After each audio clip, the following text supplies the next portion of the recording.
Hello, it's Fernando here. We will see a quali lap now in Spa-Francorchamps in Belgium. So we start the lap in a very short straight, let's say, and we have a 10-1 very tight corner in first gear around 60-65 kilometers an hour. It's important to have a clean exit because now we will have around 17 seconds with the full throttle, passing in the traditional Eau Rouge corner, 7th gear, uphill, but it's not really a corner now in these days in Formula 1. Then very long straight, so it's important to have a clean exit of the first corner.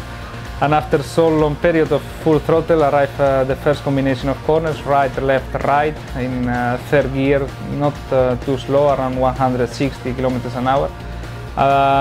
The circuit starts to go downhill in this point, so we have the first right corner, very long corner, around 120 kilometers an hour.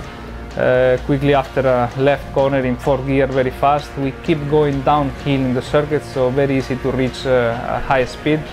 Very fast two left corners, around 240 kilometers an hour. And here more or less the track changes and we start to going uphill to recover the altitude that we had at the beginning of the lap.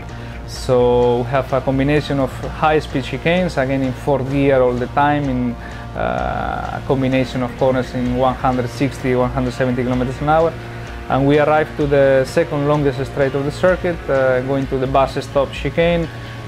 We all go in 7th gear, flat out through Blanchimont corner, not really any problem, reaching again 320 kilometers an hour, and the last braking for the last chicane, going from 320 to 90 kilometers an hour, so very heavy braking, and the last chicane trying to use all the curves you can.